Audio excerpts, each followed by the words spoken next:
like the how did you like the new picture? It was pretty dope.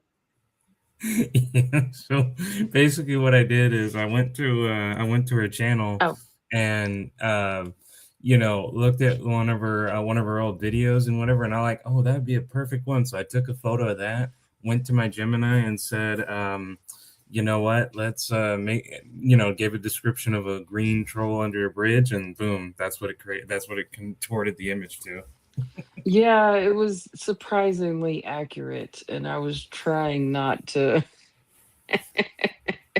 I was trying not to say that, but yeah, it was actually pretty dope. I couldn't resist. I mean, at a Because certain point, there's not too much else that you can do. right, and the thing is what I've been really doing as a strategy is whenever I've been making my videos, I've been sure to use my Gemini to handle the images, so that the thumbnails and everything like that is all just taken care of. I don't have to constantly worry each video, oh, how's this gonna look like and what have you. I can make sure that my thumbnails look good. Right, right, right. So, yeah, I guess we're not done with her. It's really sad.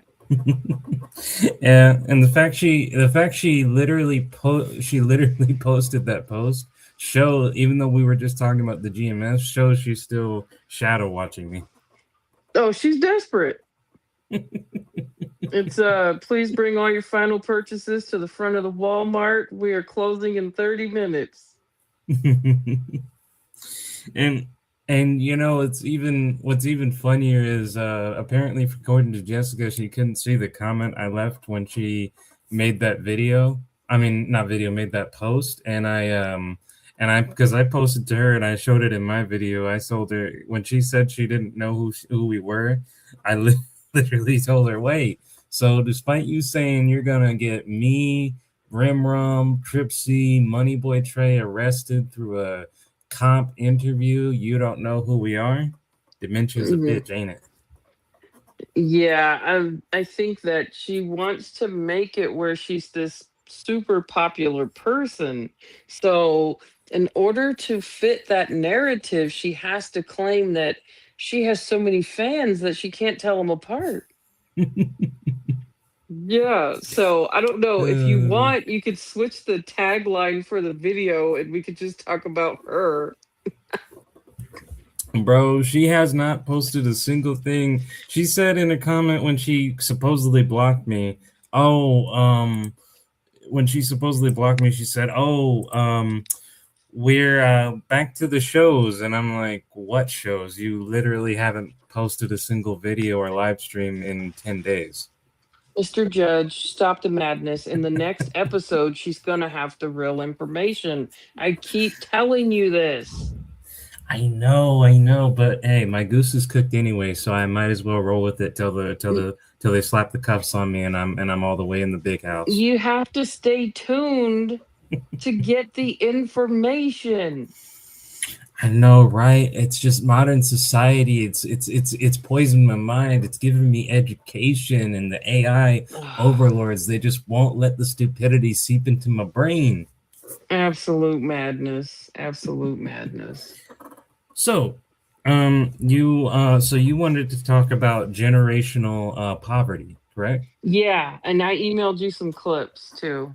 Oh, you did? Let I me check. did. Let me check because I didn't receive a notification. Oh, here you are. Okay, Mm. cool. So here we go. Um, Let me just do a little switcheroo here.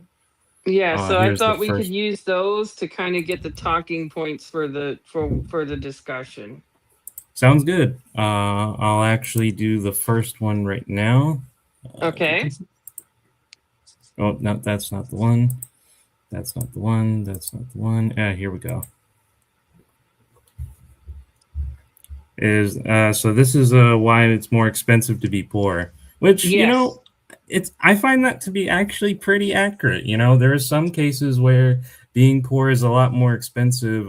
Like being cheap is actually more expensive than spending more money. in Yes. some situations.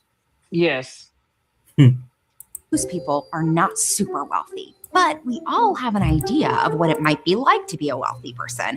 We watch them on TV, we follow them on Instagram, we read their blogs and autobiographies. Unfortunately, that awareness of how the other half lives doesn't happen much in the other direction. Though many of us have probably described ourselves as broke or poor at one point or another, very few have an understanding of what real poverty feels like. And it's not just a matter of having less money.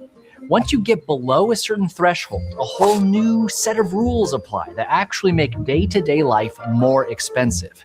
If you've never struggled with real poverty, you might not be aware of the many hidden costs and financial traps that conspire to keep poor people poor. I'll tell you one of them: tipping. Well, okay, that's one, tipping, definitely. The other one that is makes it more expensive to be poor is the bank charging overdraft fees when you already didn't have a simple fee. Right, right. And A lot then of if the overdraft fees exceed $300, then they close your bank account and send you to Mhm. check systems, which costs you more money to get out of.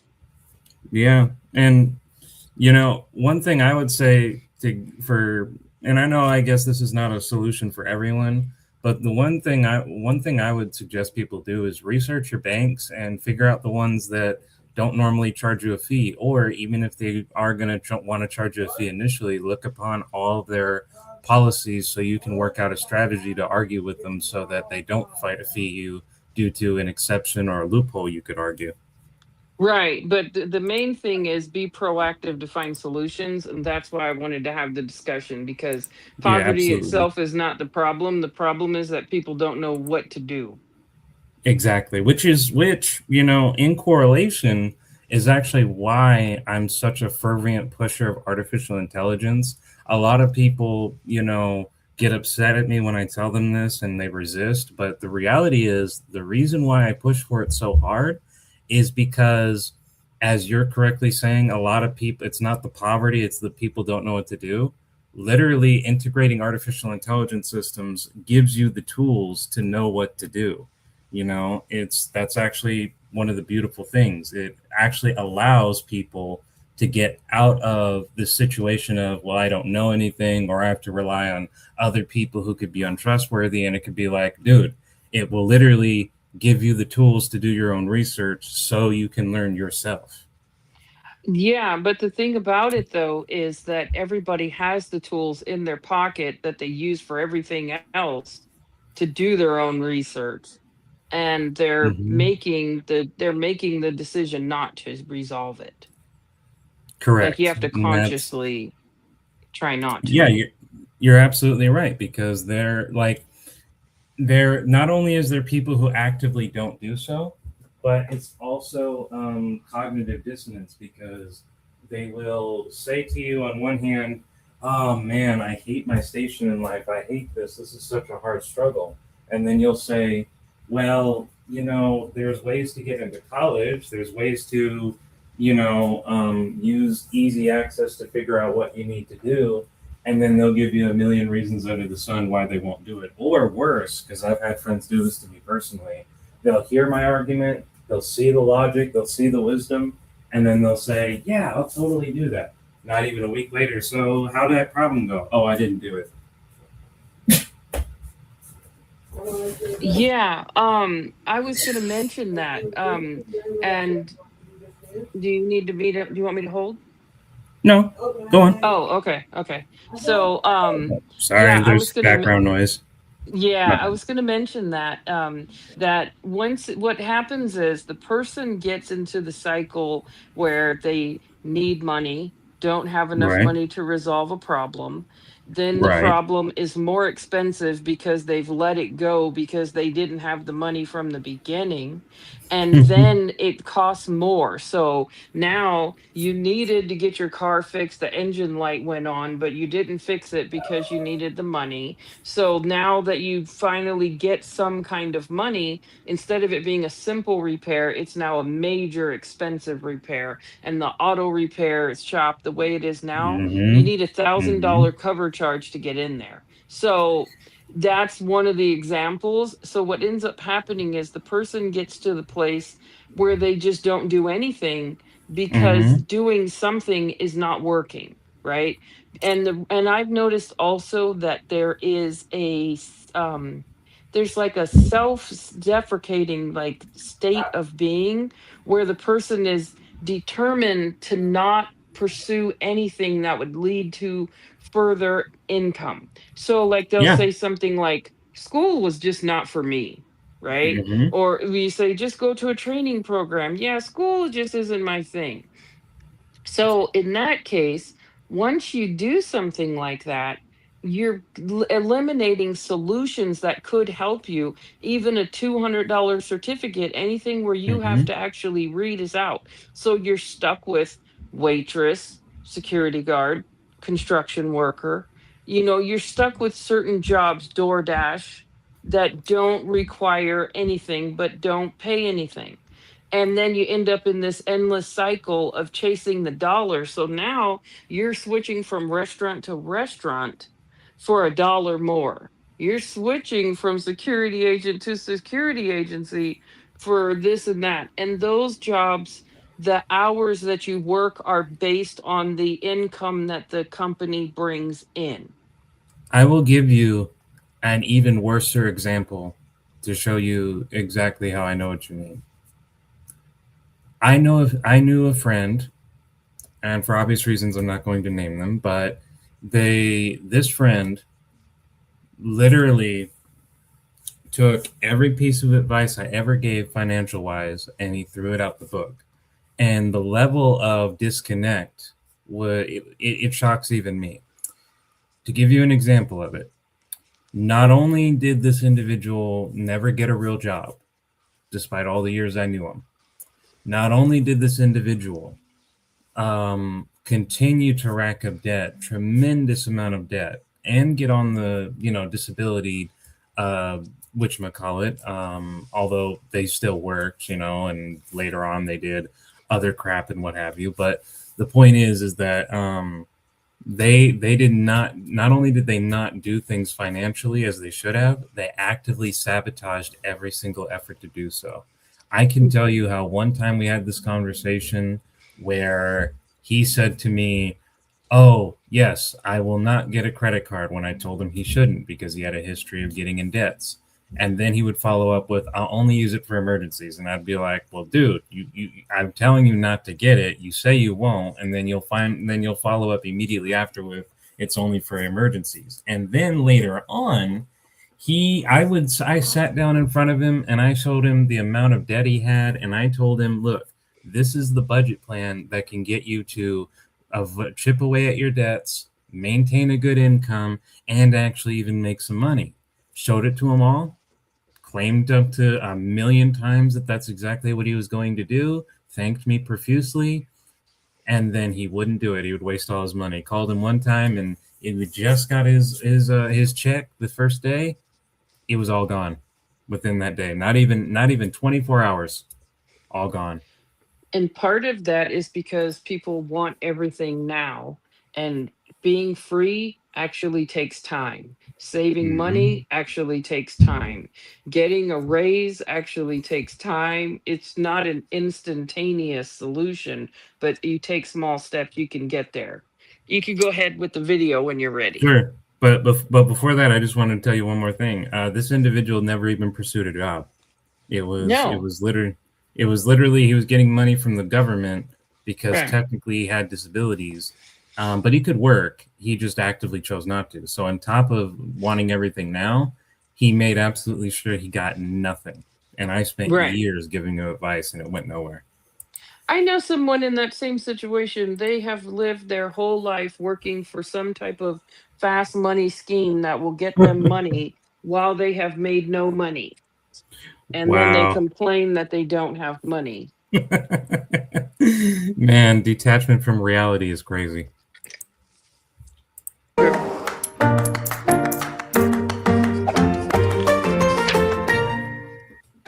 It's very hard to make your way through modern life without access to basic financial services like checking accounts, ATMs, and personal checks. But the less money you have, the more these things will cost you. That's because banks make their profits by accruing interest on your money. So if your account balance is too low, usually under $1,500, they won't consider you a profitable client anymore, and they'll make you pay for their basic services in the form of a monthly fee. And heaven help you if you go below zero. Each overdraft incurs a charge of about $35, and many banks will deliberately reorder your transactions for the day from biggest to smallest to drive you into the red more quickly and rack up as many overdraft fees as possible. If a bank is willing to extend you credit at all, the terms will be much less favorable than for someone with a rosier financial history. You'll pay more money in interest every month, and any late payments means more penalties and fees. Even cash can be more expensive if you don't. You know, interestingly enough, I actually have lived 28 years of life. Hey, Thaz, Thaz, what? That's Good what to she see said. you, man. That's what she said. Okay. Good to see you. Hey, Foxy, good to see you. I have actually lived for 28 years on this earth, and I have never owned and never used a credit card. Right. It can be done. Yeah, and I've never, and yes, it means I don't have a long history of credit scores. That's true. But at the same time, I don't have negative either. I have a So, credit card and it's for expensive emergencies that come up. But other than that, it sits and sits and sits, and I don't use it until that time. good. Because look, never being in debt is better than, like, it's okay if you're saying, okay, I can be a little bit in debt, but I can always pay it back in the end. That's okay. But it's always better to never be in debt. I'm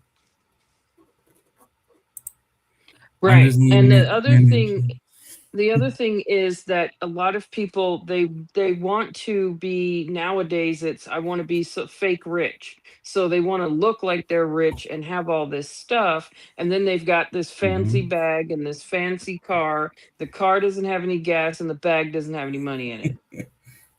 A friend said to me one time what that type of lifestyle was. He said it's so funny. He said, um, living on a champagne lifestyle on a beer budget. Absolutely, absolutely. So the thing about it is, actual rich people don't walk around advertising for companies for free. They wear regular clothes, they drive a regular car, and they live a regular life, but they've got money. Exactly, and you're right, Foxy. They that's actually what a lot of people do, smartly to build up credit and not waste out their money. Is they will actually what they will do is they'll go to like a jewelry store or whatever, pay something on credit, and then continuously make payments on it so that the credit score will boost. And then eventually, when they feel that their credit score is boosted enough to where they're comfortable, they'll just pay the whole thing off.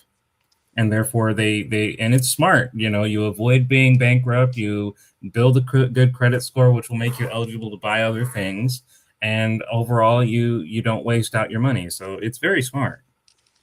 Right.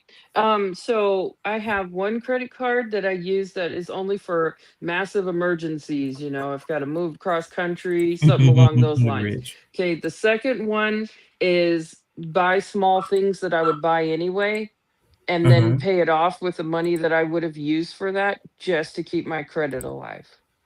Yeah, exactly, But that's at how it least I'm does it. not It using builds it to repayment. shop till you drop. No shop till you Yeah, drop. exactly.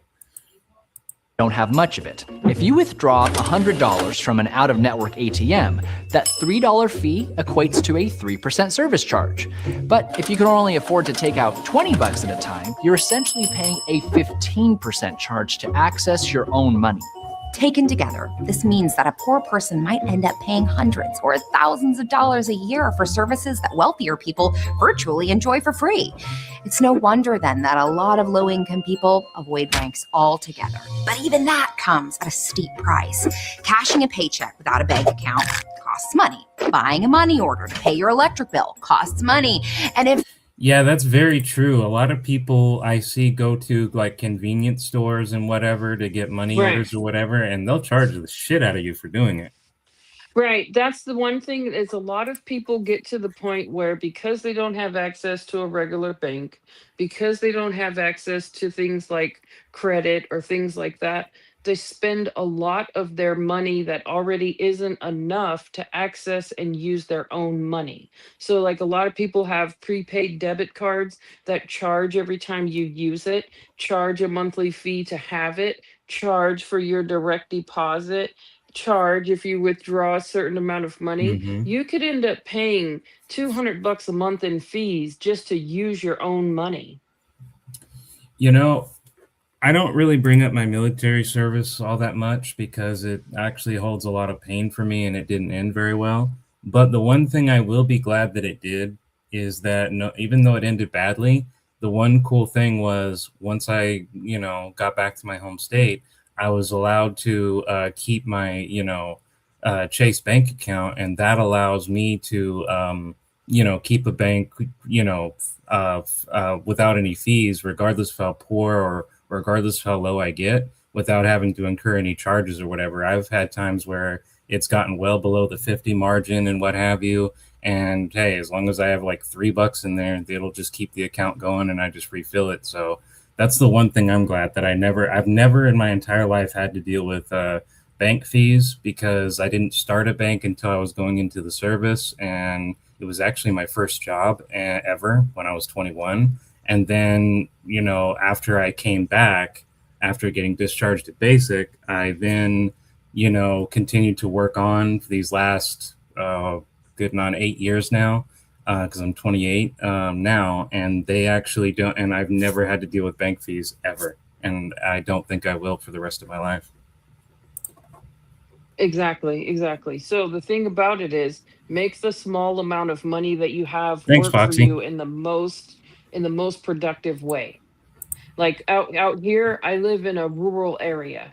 People spend $2 to buy a soda cup that's refillable to buy soda all day. And then they buy water and they're carrying it from the store in 120-degree heat. Okay. Oh They no. don't have a grocery basket, they don't have a car. And then instead of buying one of those baskets that you could push, they're buying Yeah. lottery tickets and beer. Buy a So dolly at least. by the time you spend all this money just doing small things that add up, it's like you get to the point where the person you just want to say, "Can you not count?" Right. Exactly.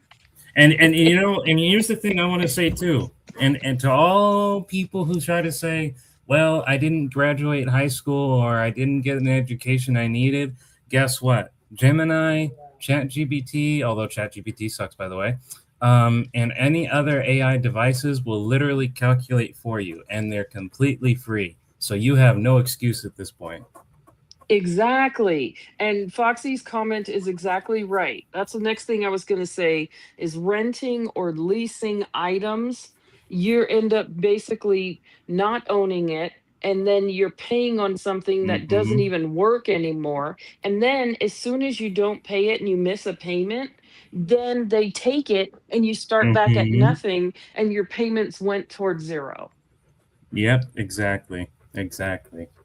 The other one is paying for rides. People will spend a lot of money on convenience, rides, food, things of that nature, when you really Hmm. could just get up 2 hours earlier and take public transit. When you really could cook on Sundays, put stuff in the freezer, and then you'd be able to make whatever you wanted for less money. When you really could pack a lunch, right? So people are spending money that they don't have to get to money that they don't got to go and be I'll even convenient and to flex and look like they have money. I'll even do you one better. And this is something that I know personally. Okay? If you say somebody tried to argue, well, I can't afford the bus fare, which I can actually understand from a long-term point of view because they do get expensive. Here's the thing. You can literally go to human resources, show them your ID, give them your social security number, and as long as you do it early in the month, they will give you a free bus pass. Now, you know, you want to do it early in the morning. You obviously want to do it early before at the beginning before they start to say, hey, we don't have any tickets, but they will give that crap to you. Oh, So you mean like social services? yeah, so you can go down to a human resource department, and there's a certain cubicle that you go to. You have to stand in line, of course, but basically, after you give your information, your social security number, everything like that, and you're registered into their system, you can just pop on by, and they'll give you a bus pass, and then you can just ride around the city periodically. And it's good for a month. You know, you just once a month go down, once a month, preferably at the beginning. Just go down to human resources and you can talk to them. They'll take you to a cubicle, or if you've already gotten your information, you show your ID or whatever they have to do, because I only took a friend to do it one time, so I'm not entirely sure what the whole process is. And then you just get your card and cool, no money. Bureaucracy, but no money. Okay, so yeah, that would be social services. That would be going Yes. to like the welfare office. The human resources is when you go to your employer. Oh, right. Well, maybe I was mispronouncing it, but because that's where I went to a place. It was called Human Resources, and it had all different types of areas. It wasn't just employment. Yeah, Ironically, it's called human services. humans. Oh, that's what I was. Yes, human services. That was what I was mispronouncing. Human services. Hey, Rosetta. But Okay, my point remains is that you can actually get those bus passes for free. right. And the next one is leasing a car, which is even more expensive than actually renting a car, right? And all of those type of things keep you stuck. So that's why I thought it would be a good idea, especially because most people, the reason why there's generational poverty, meaning your great grandparents were poor, then your grandparents were Hmm. poor, then your parents were poor, and now your ass is poor. The reason why is because that person can't teach you financial literacy because they didn't know it themselves, not Right. because nobody had the desire to change it. Right. Right. And that's Because. how it becomes generational because they are doing the exact stuff that we're describing, just trying to survive. And the other thing is, preventative medical makes medical cheaper. People wait until Mhm. they need a set of dentures before they'll go to the dentist. Whereas if they had just had routine health care and got, fillings and cleanings, they wouldn't need the dentures.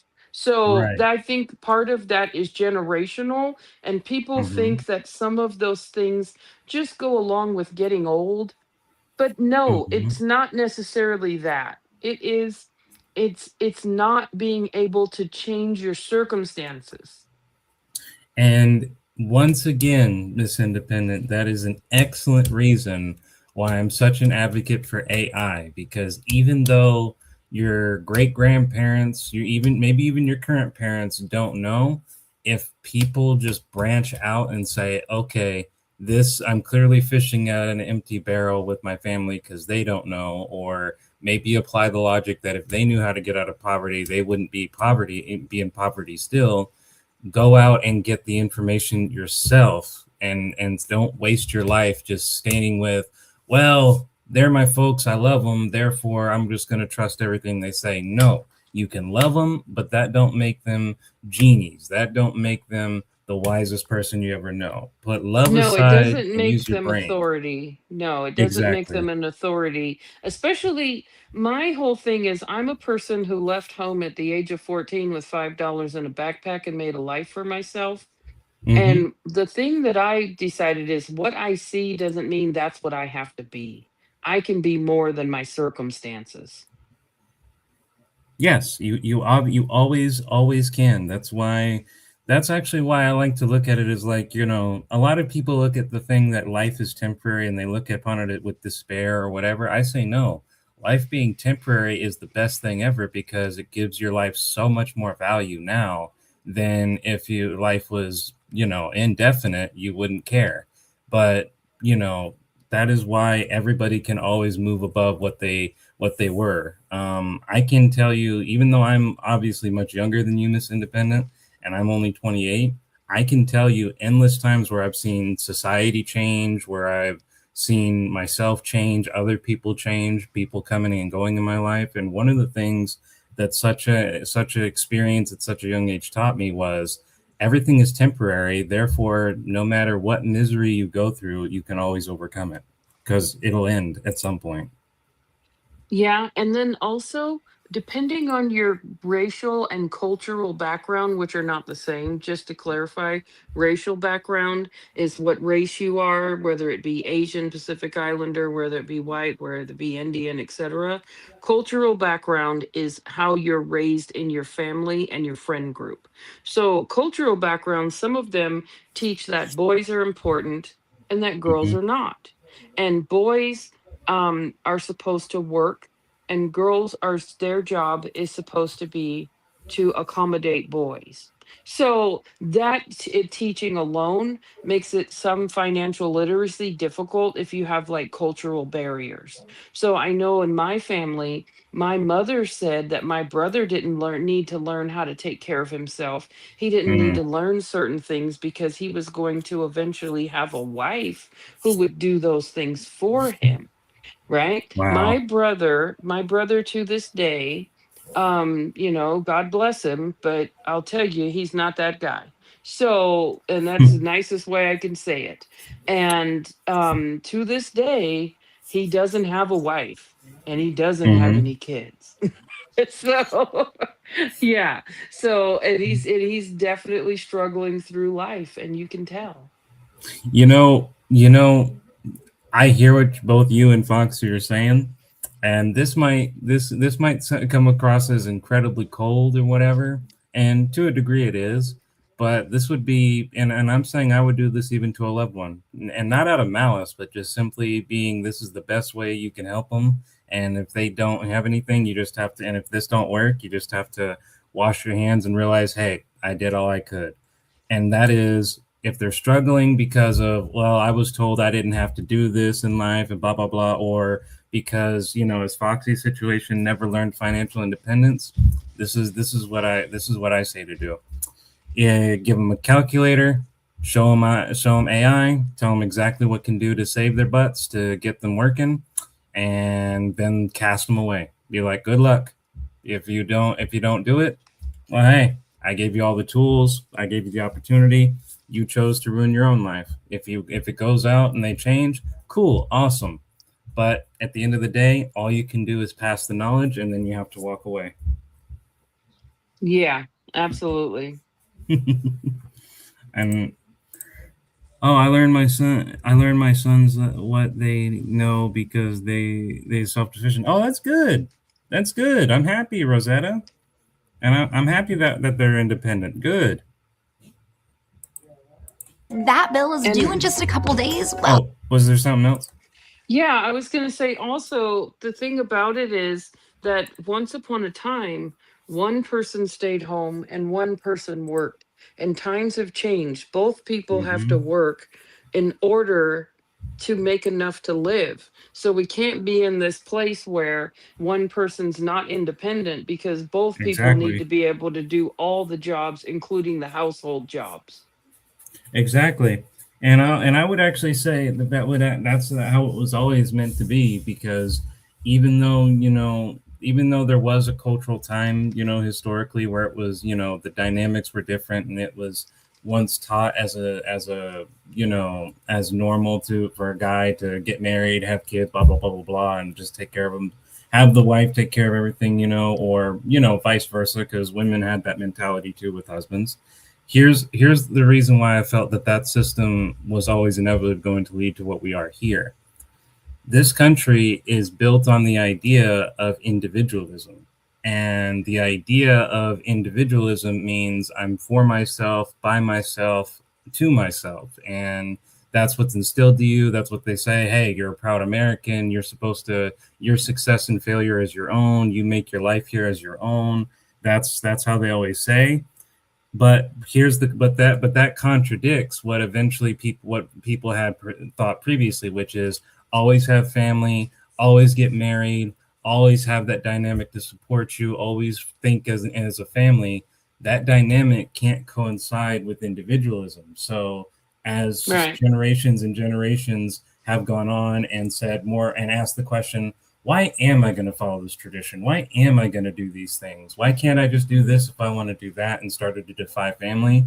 The results of teaching generation after generation to be independent have finally bore fruit. And so we're seeing the previous generations who thought, nah, family is everything, group mentality, whatever, it can't coincide, because this generation that we're in now, which I'm a part of, is hyper individualism. We don't care about anybody but ourselves. Yeah, and I'll tell you that, as you pointed out, I'm so many moons older than you, but I'll Mhm. tell you that everything that happened, that is happening now, happened to me first. And it happened to me first in a negative way. I Mhm. remember my relatives actually having an intervention for me because they wanted to know why I wanted to go to school instead of just getting married and having some kids. Like, they thought something was actually wrong with me for wanting to pursue higher education. Mhm. And I won't even tell you the horrible things that they said because I don't want to offend anyone. But I will tell you the less horrible thing that they said, not that it's not horrible, is they were like, "What are you, gay?" And I said, "Wanting a college education doesn't have a gender or an orientation." Mhm. I mean, I completely agree with you. And Foxy, I'm I would say this, Foxy. I understand how family does play a part, and there is a bit of community within the country. That is true. That is a dynamic that does exist. But I was more referring to the younger generations of more of my demographic, where you know a lot of people in my age range, including myself, because I'm including myself, tend to have this hyper individualist mentality where in previous generations, yeah, you wanted to be an individual, but you also cared about family and what have you. So even if they were toxic, even if they were mean, even if the marriage, for example, wasn't great, but you had kids, the attitude was, well, as much as I hate this and as much as I personally suffer, the family comes first.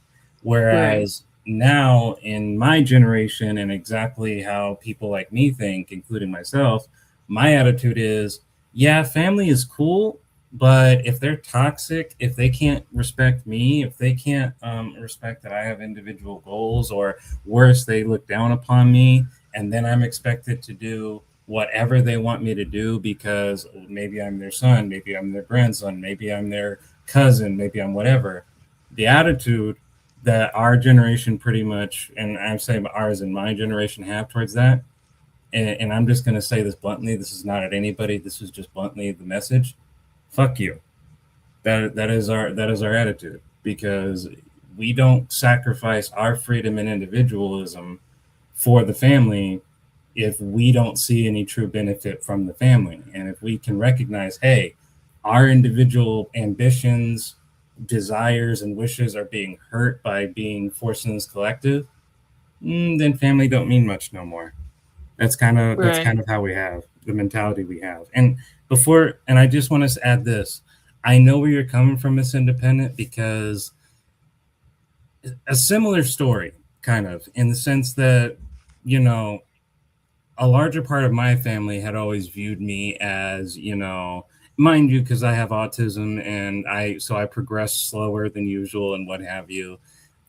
So for a long time, I was treated as lesser. I was treated as, okay, this is the relative you make fun of and what have you, yada yada, the family clown, you could say. Um, and finally, when after I get out of the service, which still wasn't enough for him, and I get into college, and I'm gonna go into and I start my college. I went to my family and I showed them how not only did I do very well, how I want to become a professor. I showed them a college medal that I got on my very first semester for my scholarship because of how well I did in just one semester alone. And their first reaction was to laugh at me, mock me, and then be like, what are you even going to do in college for? And this wasn't just minor, this was hypocrisy, because they went to college themselves and they are the very people who are mocking me.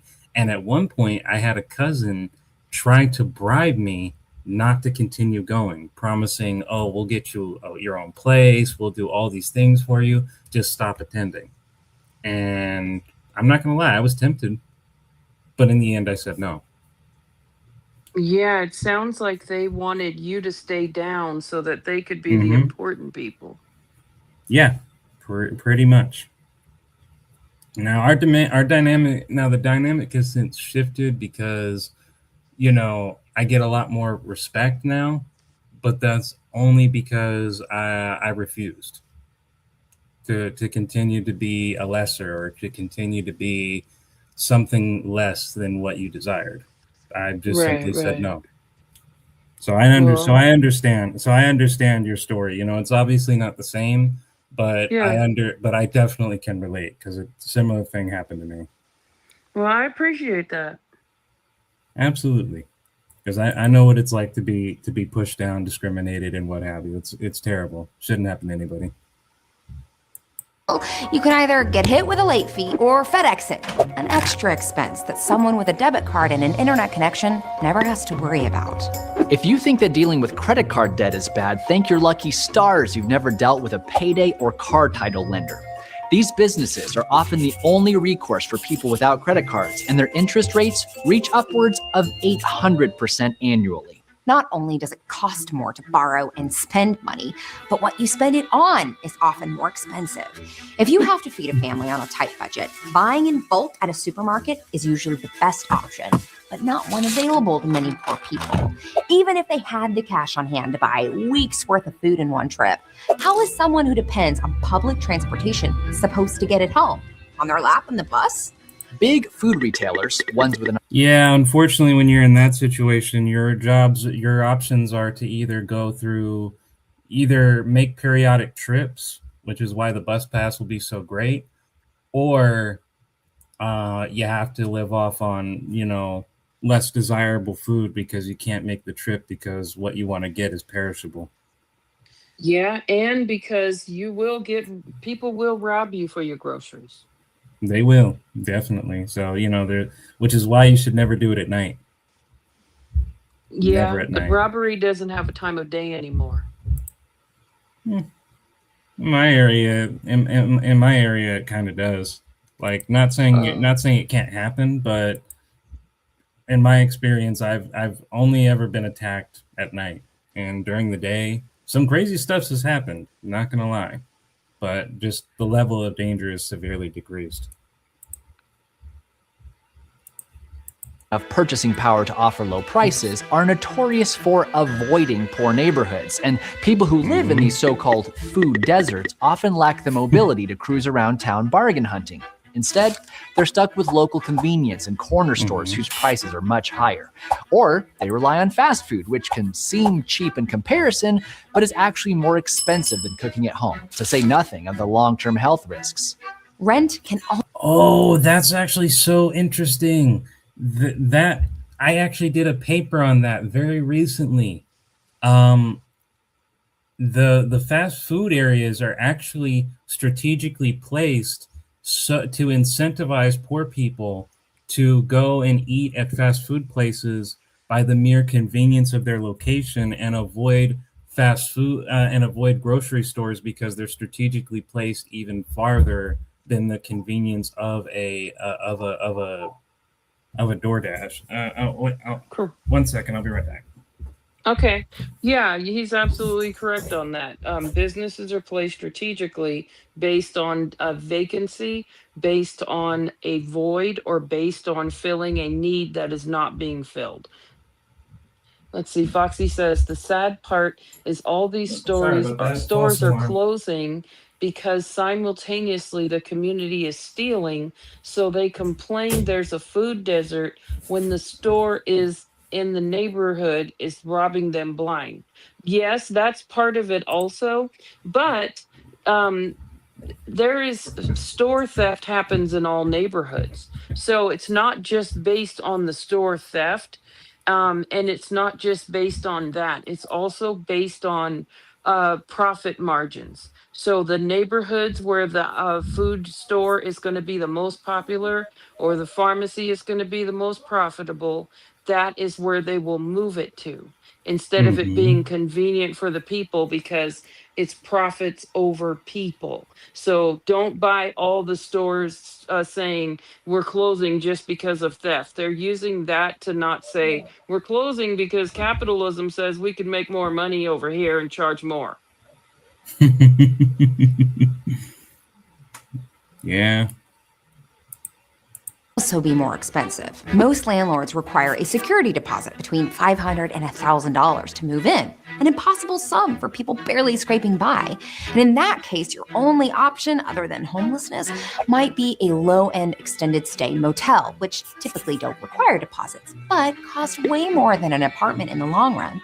And they often lack amenities like kitchen appliances and laundry that save apartment dwellers time and money. They say time is money. That security deposit is a killer.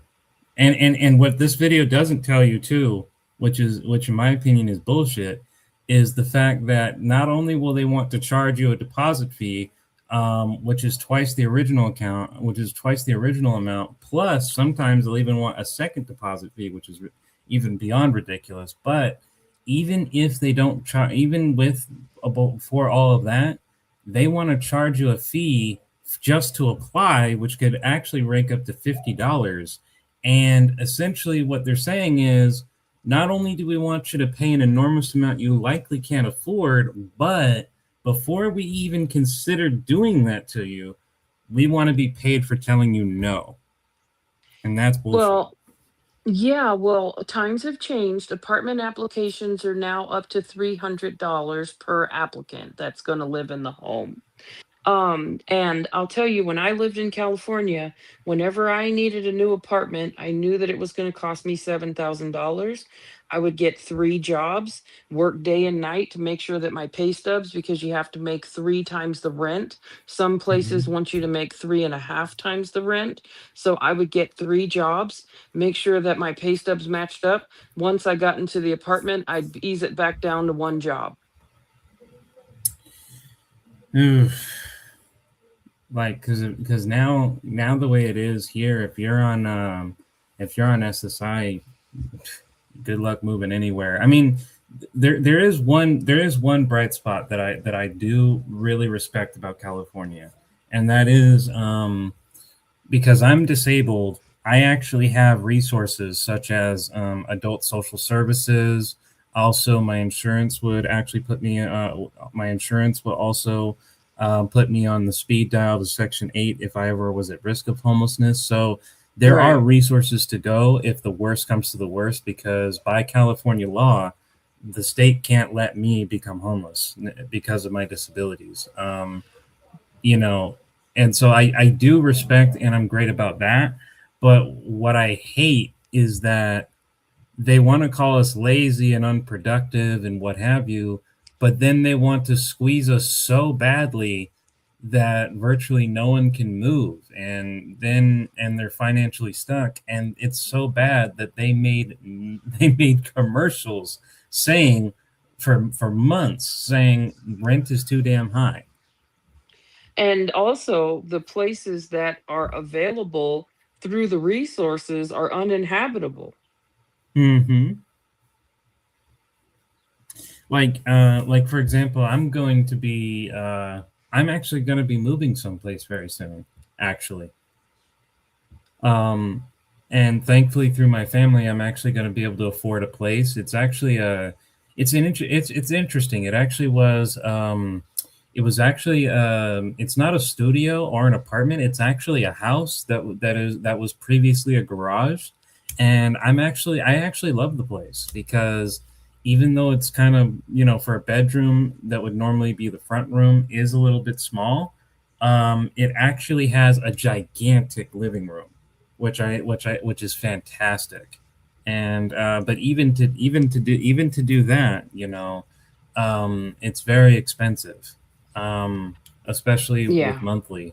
Now I have things to kind of like resources and upcoming job and other stuff like that, to kind of get around the issue. So but the point is that I'm only getting that through the connections I have with my family. I'm And really glad to know that you found a way because it's hard for a lot of people. yeah, and it's going to be the first time I've lived independently for literally, aside from the army, it's the first time I've been independent my entire life. But I've been struggling for well over a decade looking for every avenue possible to do it, and it just simply wasn't possible till now. All right. Well, best wishes on that. Let me know if there's anything I can do to help. Oh, I think you'll like it because then there's less background noise. My schedule will be more open, and what have you. Living independently is the best. As Yeah, I'm sure you agree, I Miss Independent. yeah, I have a parrot here that regulates, but I put her to bed before we went on. Otherwise, you'd know that I had a parrot. Those things live a long time. Yeah, I have a miniature parrot and I have a small dog, but I'll tell you the one thing that I do have is I have peace. Yes, and that's what I'm gonna have eventually in a few weeks. Peace. And the less money you have, the more time you have to spend on everyday tasks. Waiting at the bus stop, waiting at the laundromat, waiting at overcrowded clinics and public offices. Exactly. This leaves Thank you. much Thank less you, free Foxy. time to take care of one's family, pick up extra work, or strategize a way out of poverty. It gets worse. Inflation, the general increase in prices, tends to hit things like food, gas, and rent the hardest. The lower your income, the greater percentage of it goes to these costs. So a poor person will see their year-over-year expenses go up at a higher rate than a wealthy person. All these pressures take a toll on one's psyche that only makes things worse. Imagine having to constantly make tough decisions about where to spend your last few dollars. Pay the water bill or buy food for dinner. Put gas in the car or see the doctor. This relentless burning of mental energy leads to a deterioration in the quality of one's judgment, a phenomenon psychologists call decision fatigue. It's why someone might visit a payday lender when they know it's a bad idea. They're so exhausted that they'll settle for a quick fix, even if it will lead to more problems down the road. Closely related to decision fatigue is the scarcity trap, which is our tendency to fixate on the resources that we have the least of, to the point that we lose sight of the big picture. Running low on diapers, for instance, can create a feeling of panic that compels a poor mother to buy 6 months worth of Huggies, only to realize afterwards that she didn't set aside enough money for rent. Some might think that poor people just need to work harder and spend smarter. While it's true that improving your financial situation requires these things, it also requires having at least a little bit of extra cash to move around. And I'm wondering, is that dude's mustache fake or real? It's hard to tell. It's real. Okay. And they're a married Access to couple decent- just for fun facts. Huh. Okay. spending options. If you can't choose where you shop, where you live, or where you bank, you become a captive customer to predatory businesses. If you don't have any extra money to save or invest or budget, you can't make a financial plan. And when are you supposed to think about tomorrow when you're constantly putting out today's fires? Next time you describe yourself as broke, remember that I'm sorry, I just have to say this. This dude looks like he came out of a time machine and is talking to us from the 70s. Yes, he's very unique, but at least he has good information, so don't be prejudiced. I'm just saying. He looks like somebody from the 70s. That's all I'm saying. No, actually, what he's looking like is he looks like one of those people that would be in a punk rock outfit when he's not recording. Right? having just a little bit of wiggle room is infinitely better than having none at all. It can make all the difference if you're trying to improve your financial situation. So if you do have that wiggle room, be thankful and don't waste it. And that's our 2 cents. Okay. So let's see what the other clip was. That was clip 1. Cycle of poverty being on benefits. Ooh, that's going to be a good one. Let's just do this. Just go around over here. Share screen. I think this is it. Yeah, this is it.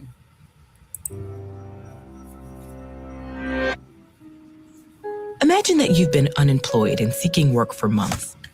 Government benefit programs have helped you cover rent, utilities, and food, but you're barely getting by. Finally, you hear back about a job application. You receive your first paycheck in months, and things seem to be turning around, but there's a catch. Your new job pays just enough to disqualify you from the benefit programs and not enough to cover the same costs. To make things worse, you have to pay for transportation to work and childcare while you're at the office. Somehow, you have less money now than when you were unemployed. Economists call this demoralizing situation the welfare trap, one of the many. That actually happened to me to a degree. Not the kids or anything like that, but what had happened was, and this happened a few times. What had happened was I was getting employment through a disability agency to help me gain employment, and this was after the Army, and they got me a job at Walmart.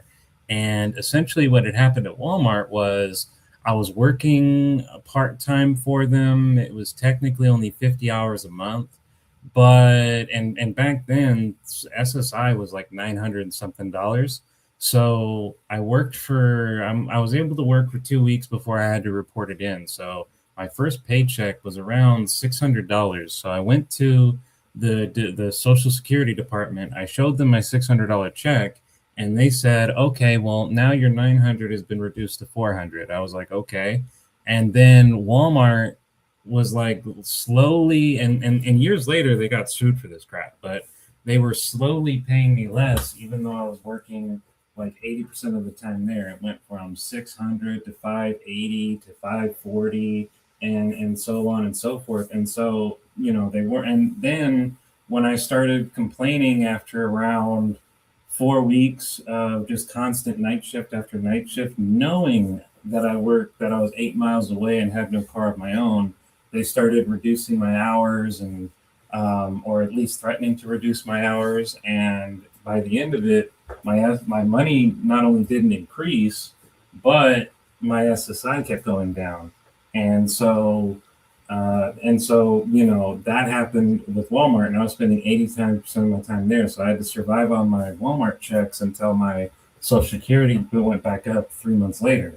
Then, years later, I actually went to work for what was known a temp agency, where I worked in about 3 or 4 jobs in demolition, and I made only about $700. And for 3 months, Social Security, or SSI more specifically, kept reducing my benefits, even though I reported in 3 times that I wasn't working. And they deprived me of basically $800 worth it came out to $800 worth of payments that they denied me. So by that time, Social Security was going up to $1,000. So the federal government, after I got it cleared up, had to give me back pay on SSI payments. So while everyone was getting $1,000, I actually got $1,800 because the federal government owed me back pay on Social Security benefits or SSI benefits. Yeah, and the tricky part about that is Social Security doesn't want to pay you twice, because when you get those jobs and you mark on the application, do you have a disability, yes or no? That is who actually pays you, not the employer. And so, like, let's say your check is $447.50, the employer pays 50 cents, the disability board pays $400. So they will reduce your income when you quote unquote have a job, but the job is not actually who's paying you. Yeah. And so, from that point onward, I realized, okay, well, there can be problems if you if you're careless about the job you get. It could actually hurt you real along the line, even though you want to get a job to get out of SSI. Right. Or if you get laid off and don't have a job, it could be a problem. Exactly. So it's a tricky rope. You can get out of it, but it's tricky. Yes. Different poverty traps affecting millions of people around the world. Poverty traps are economic and environmental circumstances that reinforce themselves, perpetuating poverty for generations. Some poverty traps are tied to an individual's circumstances, like a lack of access to healthy food or education. Others can affect entire nations, such as cycles of corrupt government or climate change. But the cruel irony of welfare traps in particular is that they stem from the very policies designed to battle poverty. Most societies throughout history employed some strategies to help people in poverty meet basic needs. Before the 20th century, religious groups and private charities often led such initiatives. Today, these are called welfare programs, and they usually take the form of government-provided subsidies for housing, food, energy, and healthcare. Typically, these programs are means-tested, meaning that only people who fall below a certain income level are eligible for benefits. This policy is designed to ensure aid goes to those who need it most, but it also means people lose access as soon as they earn more than the qualification threshold, regardless of whether or not they're financially stable enough to stay there. This vicious cycle is harmful to both those in poverty and those outside of it. Mainstream economic models assume people are rational actors who weigh the cost and benefits of their options and choose the most advantageous path forward. If those in poverty know they'll gain no net benefit from I just gotta say, I like the humanoid penguin drawing that they did explaining this. It's funny. I knew you were going to like that. working, they're incentivized to remain on government assistance. Of course, people work for many reasons, including societal norms and personal values. But income is a major incentive to pursuing employment. And when less people take on new jobs, the economy slows down. I mean, if I'm being completely honest, the requirement of payment in order to live a good life is literally the only reason. If you had said to me, Mr. Judge, you are never going to want for anything financial. You can always access all the latest electronics, TVs, all the stuff you ever currently desire, and working is optional. I'd never work a day in my life. I never did it out of any, oh, I wanted to do it because I never did it out of because, oh, it was the normal thing to do, or, oh, because, I wanted to help people. No, it was literally from beginning to end, you were offering me money. I needed the cash, and therefore I did it. There are some people that work because of social issues, like trying to change their circumstances, like getting out of a relationship, or they work to get into a relationship, or they work to avoid their relationship. There are some people that work for social issues, but it's a very, very small minority. Yeah, I could see myself doing it if I was in a real bad mood and I needed something to distract me. I could see myself winding up doing that. But if it isn't one of the two, either I'm in no, it's just purely funny, Foxy, but no, it's just purely look. I want to find money gives me freedom. So I'm going to get money. Now, if money didn't give me any freedom, then fuck money. But that's the only reason. Everything I do is always for a reason. If there's no reason or no benefit, I won't do it. End of the day. Period. People in poverty. Hell, I won't even get out of bed in the morning. If there's absolutely no reason to get out of bed, guess where my ass is staying? And potentially pushing people on the cusp of poverty over the edge. Some have suggested this feedback loop could be removed by eliminating government assistance programs altogether. But most agree this solution is neither realistic nor humane. So how can we redesign benefits in a way that doesn't penalize people for working? Many countries have tried different ways to circumvent this problem. Some allow people to continue receiving benefits for a given period after finding. You know how you can help solve it? One, stop giving people the freedom to fire anybody whenever they want. It's their own business. I get it.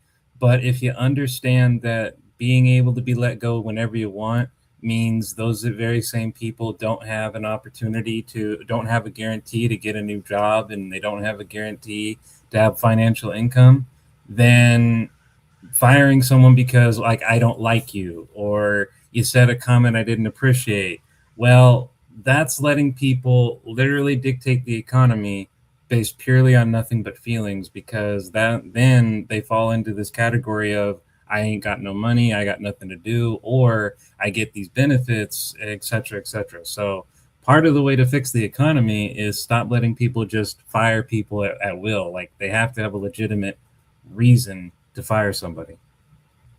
Yeah, and the other thing, the other thing is that these jobs need to stop being allowed to hire people at 28 to 32 hours a week part time, which is actually going more like 15 to 25 hours a week, because then everybody that works at Walmart uses food stamps to buy groceries when they get off work to take home. Yeah. And Foxy, you're right. They would make it just as hard to quit a job though, but at the same time, looking at it from an objective point of view, why should you be able to quit a job if you don't have a legitimate reason? If it's just, well, I don't like working there anymore, and you don't have like a backup plan, what are you doing for yourself? You shouldn't be forced to work in a place you don't like, but at the same time, if you don't have a legitimate reason to quit the job, why quit? Just as if you don't have a legitimate reason to fire you, why fire you? That's all I'm just saying. Freedom is important, but freedom to do it doesn't mean freedom of consequences. And when people don't understand the difference between freedom to do something and freedom of consequence, maybe, I'm not claiming to know the answer. I'm just saying, I'm just recognizing the problem, I think that's why you have to have a good reason for quitting or even getting fired before they will approve. Exactly.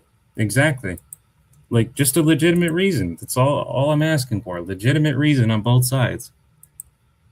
A job, while others phase out benefits gradually as income increases. These policies still remove some financial incentive to work, but the risk of a welfare trap is lower.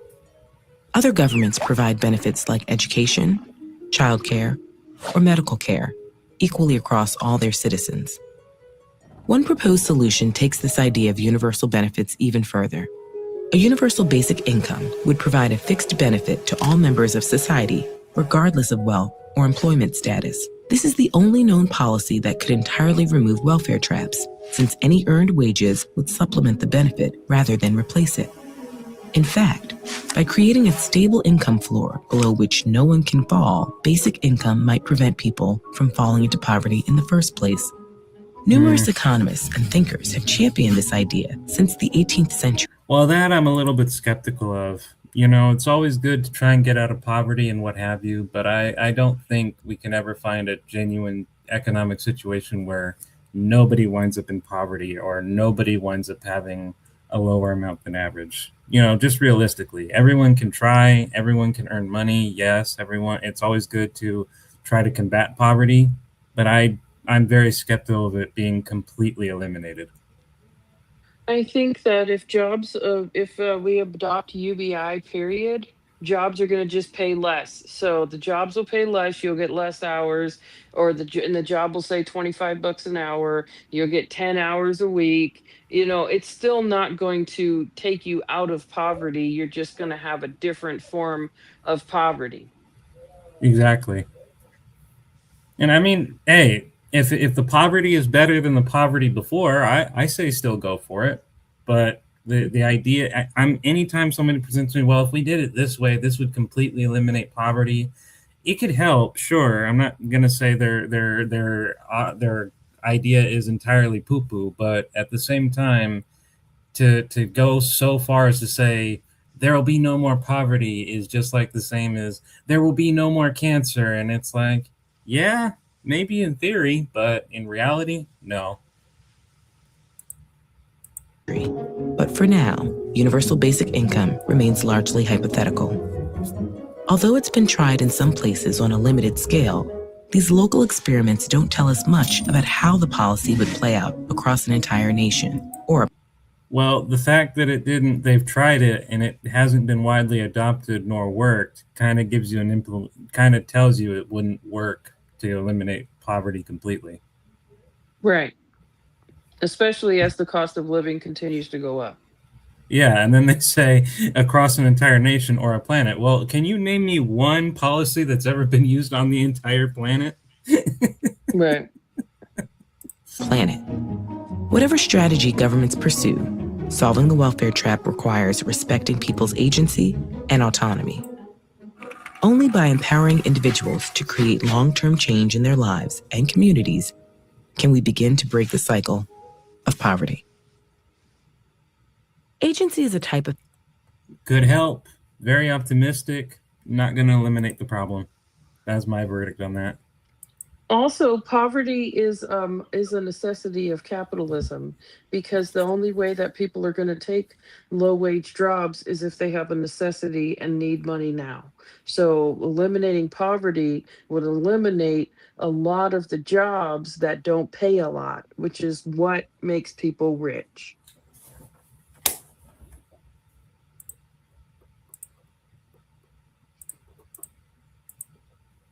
Yeah, hold on, guys. I just have to get my earbuds connected.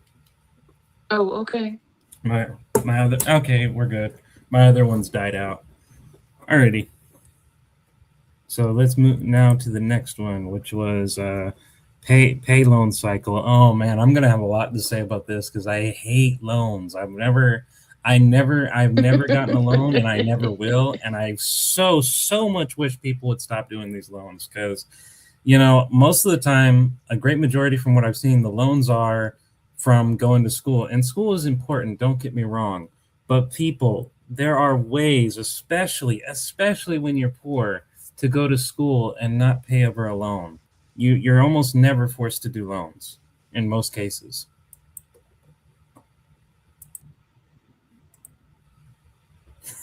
I'm liking the intro already.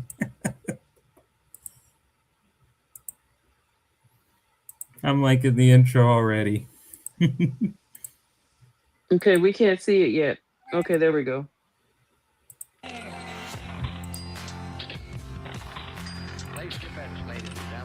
Well, most of us have been there at some point in our lives. You get into a financial pinch for any number of reasons, and you just need some quick cash. But getting one of those no credit check, easy to obtain loans could make you a customer for long after you thought you would have paid it back. Payday and car title loans are the focus of tonight's Money Talks. With interest rates anywhere from 200 to 300 to as high as 400%, and then special teaser rates offered, these quick cash loans can be easy to obtain but really hard to pay back. If you ask me my kind of personal opinion, they're placed in certain areas, people that may be income. 1 second. I'll be 1 second.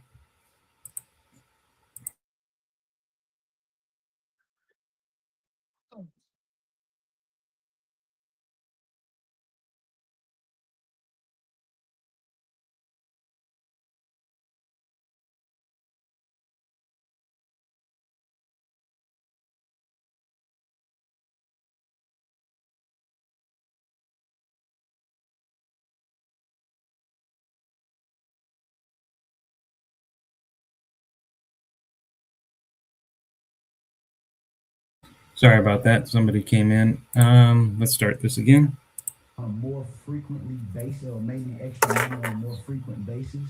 And so what you end up getting is people that get into need that extra income, and then they get into trouble because now they got the extra income, they did whatever they needed to do, and now they can't pay it back. Which is by design to keep you as a client in perpetuity.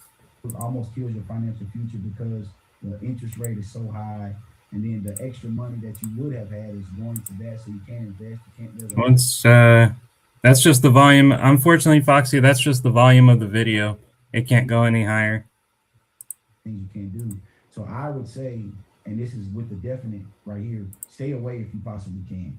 I know things happen, but stay away from those type of loans. But even with that, Stay away from loans, period. Seriously. Oh, there you go. Oh, wait a minute. What? Hello?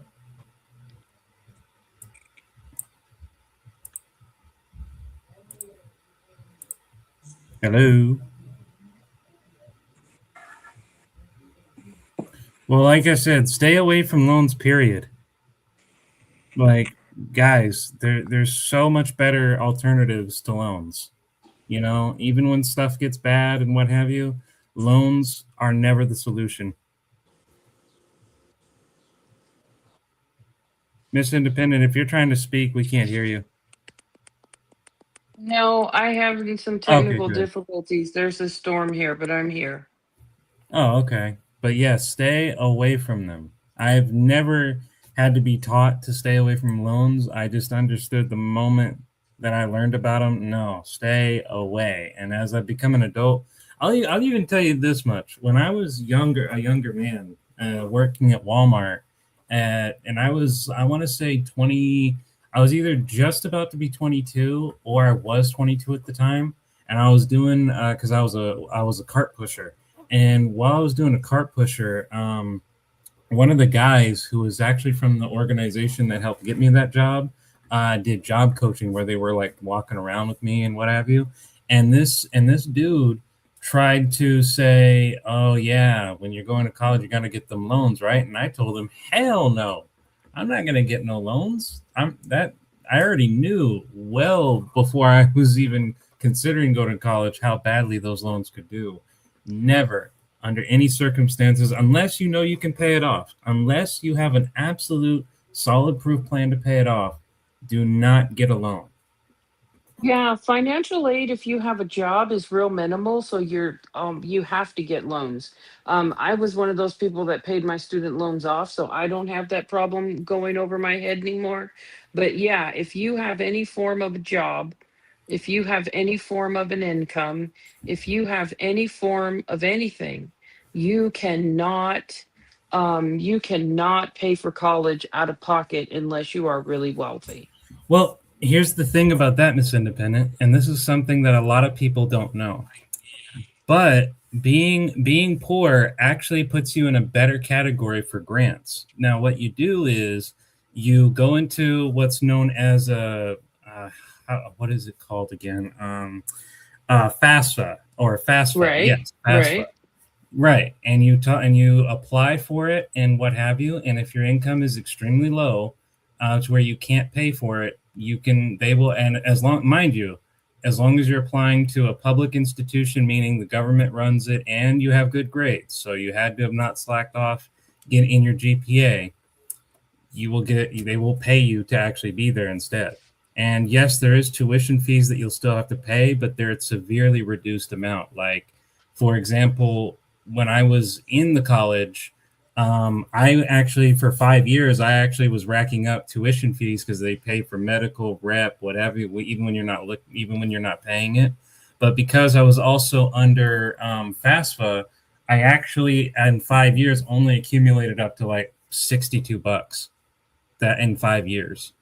So, and every time you sign up for a class, like even let's say you did, because I was slow going to college because of my background.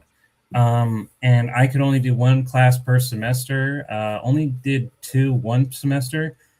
Even just one semester, they'll pay you like $400 for you to do with as you please. And the books that they're going to charge you is only about like, if you even want to get the book, that's dependable. Sometimes the professors will give you books themselves or just not even require the books at all. Will be like something as low as like 18, $20. Most I ever paid for, I think, was maybe 50. And, so that's the better route in my view. Does everybody get accepted? No.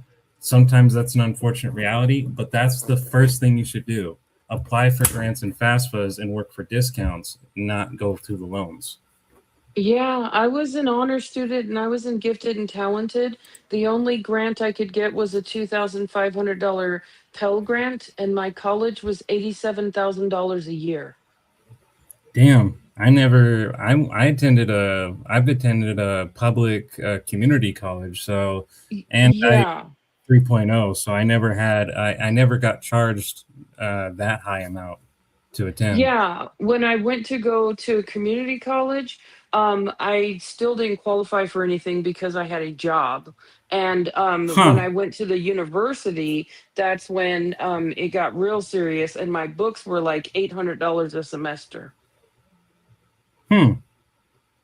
That's interesting because I've never encountered something like that. Yeah. And I've worked, I worked as well before I went to school. And I will say this, going to school, trying to go to school in college is tough, not only because of the limited time, but I even sought employment into the college. And for whatever reason, they had ridiculous requirements just for a student to get hired in the college. I mean, I had to go get permission Like I wanted to get hired as a tutor. I had to go get permission from my professor for the specific class. He had to sign off on it. Then I had to be enrolled into 3 different courses of classes just to be able to do it. And this was just so that they could hire me. And it was so ridiculous that I eventually said, well, screw it. I'm not going to work for the college then. That's because they don't make their money off of you having income. They make money off of you being dependent.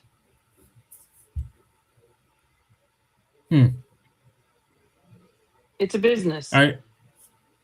Right. Well, I mean, I was a grant. I guess I'm the bane of their existence then, because I'm a grant individual. So I've never really paid to go. I was always paid to go. Yeah.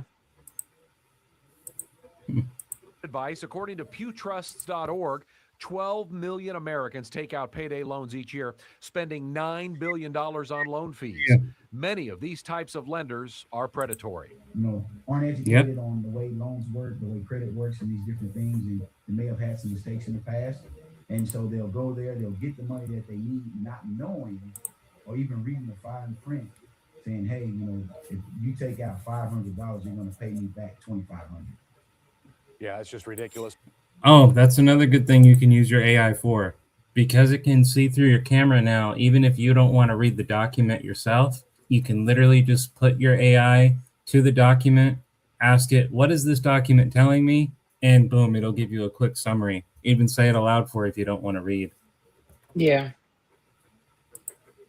And here's a little perspective for you. As of 2017, there were 14,348 payday loan storefronts in the United States.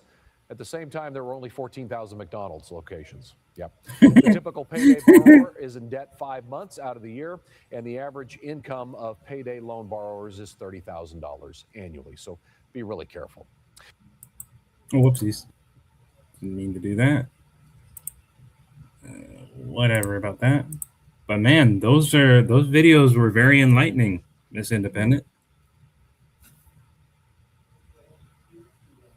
What did you guys all think about it?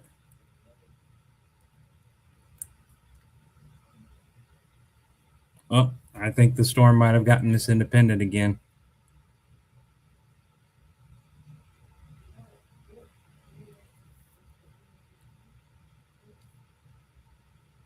Chat, what do you guys think of the videos we just watched? I found them very entertaining and educational.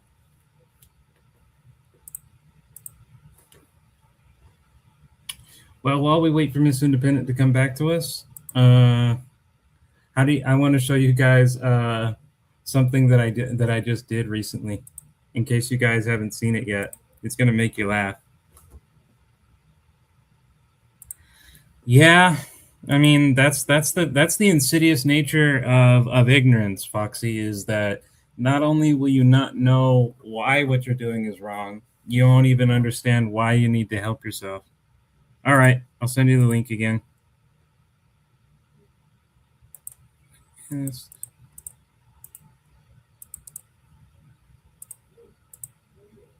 There you go.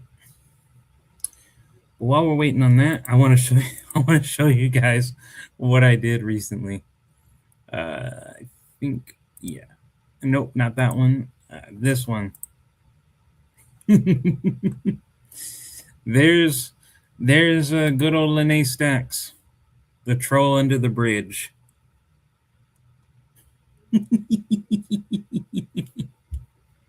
Oh, here you are. You're back. I was just showing everybody that our good old friend Troll Under the Bridge. Yeah, if you want, we can close this out and then come back on and do one on Lene. Okay. We can close it out, come back in like 10 minutes, and then go to that. All right, sure. Sounds good to me. So okay. I guess we'll see you all in 10 minutes. Okay. See you in a minute.